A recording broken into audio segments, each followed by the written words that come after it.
Welcome back. This side of the 20th century, there is no greater prison escape than one that ended in Lauderdale County, Mississippi. The following is a true story about a death row inmate kept alive by the people who remember his search. Jacob Kittilstad follows his tracks this Mystery Monday.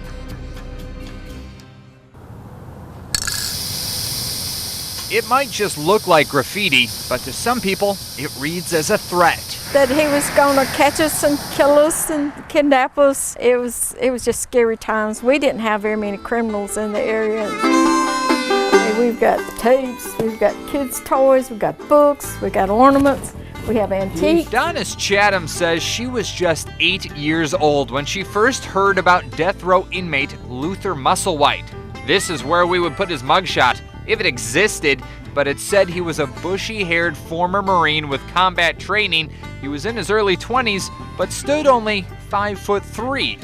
He might be the most notorious person to come by tiny Chamberville. We didn't fear nobody. A little community without many visitors. When I was a kid, we lived right over yonder, and we'd sit on the screen porch, and we could see cars passing down the road, and we'd say, oh, there goes Mr. Scarborough, or there goes Miss Gressett.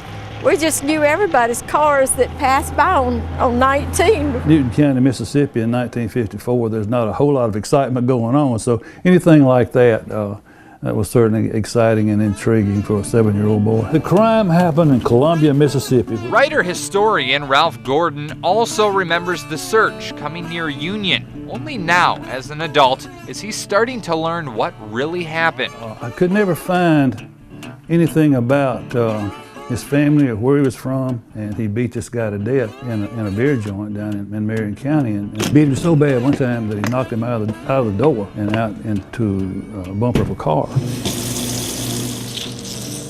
Got a cold towel and woke him back up and started beating him some more. He'd be convicted of capital murder. He'd go through an appeals process, he'd lose that, but he'd eventually end up here. This is the Mississippi State Hospital, Whitfield. And when he arrived, he'd be in a coma. And that's where he went on the hunger strike. But the sheriff didn't want him to die on a hunger strike. He wanted to keep him alive for execution. Kind of one of the law's great ironies, I guess. But of course, Musselwhite had other plans. Musselwhite escaped along with 3 other patients at the hospital. That's when the news stories started coming in. Reports said Musselwhite was alone, on foot, moving east, crossing 4 counties at inhuman speeds. And from there he went into Newton County and on over into Lauderdale County, almost to Meridian. We heard that probably a mile from where we lived that he had come in and eat with a lady. She gave him some chicken. He opened the refrigerator, I believe. And she went and called the sheriff, and it wasn't long before a posse with about 100 men and dogs showed up. They came down through there hunting. They brought a helicopter in at the end of the road thinking that they was going to get him. Any stranger that was seen on the side of the road was Musselwhite. Any burglary that occurred in the county, any anomaly that occurred in the county, it had to be Musselwhite. Freight train went down the track every day, and we assumed that there was a train came by and he jumped on board and hoboed to another community. And to this day, the people in these towns say they have no idea what happened to Musselwhite. And it's possible he could be alive today, but who knows, you know. He might have gone somewhere and changed his name. They really blowed it out of proportion, telling us all this stuff to scare us, to make us behave is what it was really about. But of course, not everyone behaved. Vandals used the name in their tags for decades onward. Bathroom walls in schools and even on boxcars. I remember seeing it on a boxcar. Musselwhite was here. At least, it was probably vandals. Connecting the Pine Belt to news in Lauderdale County, Jacob Kittilstad, WHLT 22.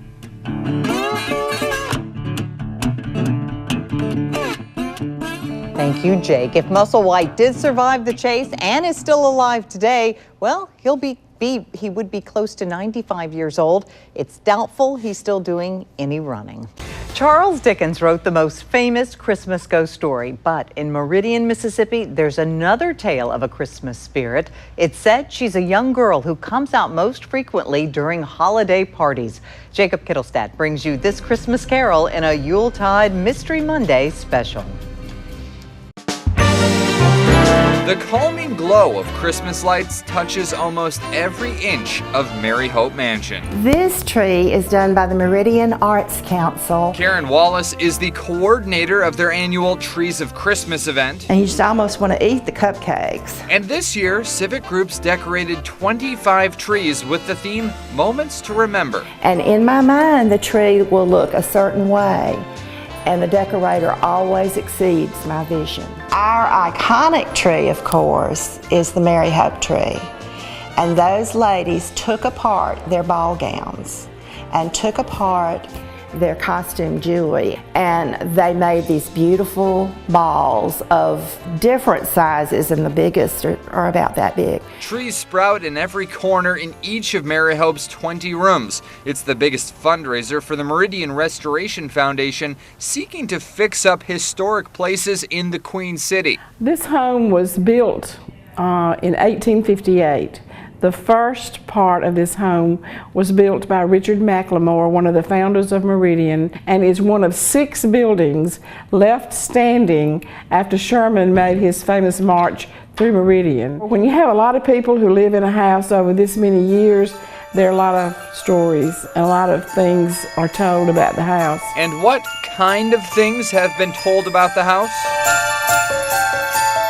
Strange things.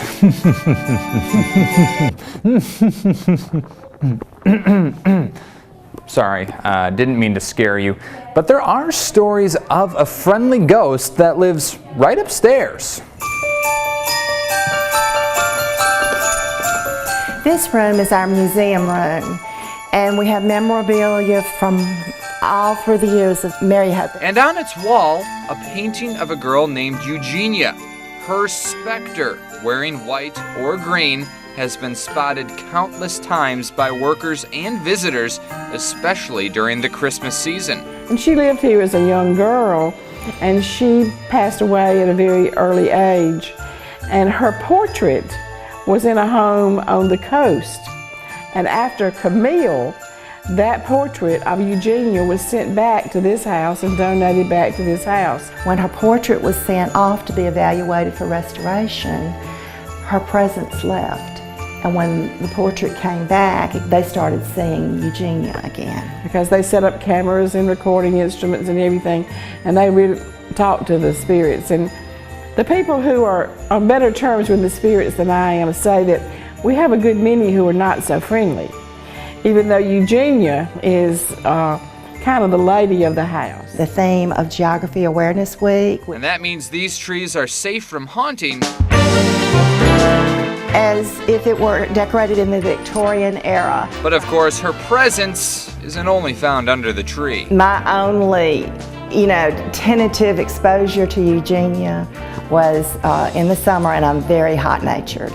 And the air conditioner was not working up here, and I was just burning up and glowing, as Southern people say. And I stepped into a pocket of ice-cold air.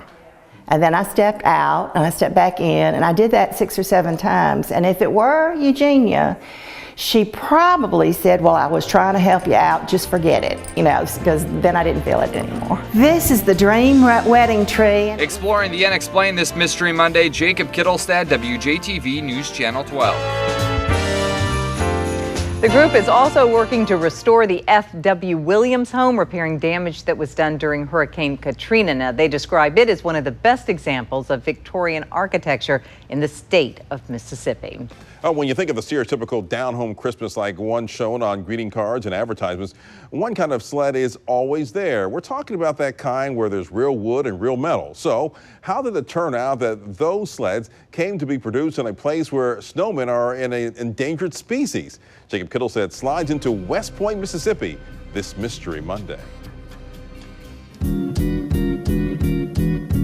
Look at this happy child all bundled up on a sled. That's me, Jacob Kittilstad, getting pulled around by my Grandpa Clem. Sledding is one of the happy memories I hold on to from my birth state of Wisconsin. But trying to replicate those moments in Mississippi, there's just one problem.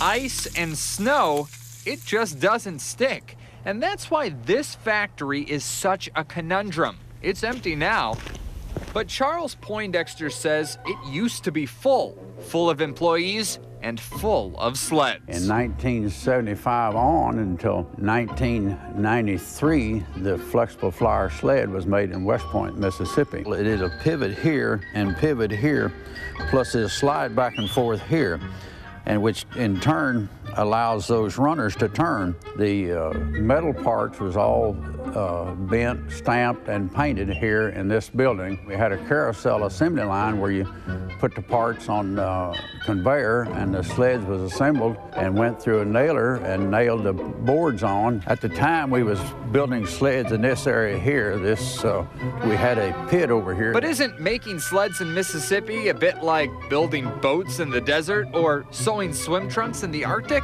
Well, the answer why it came here is, of course, money. The company owning the product was bought and sold multiple times, moving from Pennsylvania to Ohio, eventually getting to Mississippi. For financial reasons, to have a winter product along with our summer products, as far as the use of it, yeah, it doesn't make sense to have a sled in West Point, Mississippi, because it only snows once every, a year or two. But today, sledding in Mississippi changes forever. Behold, a sled that will always work in the Magnolia State. A block of ice. And all you really need is a little bit of wintertime spirit, plus a towel to avoid some frostbite. All right, here we go.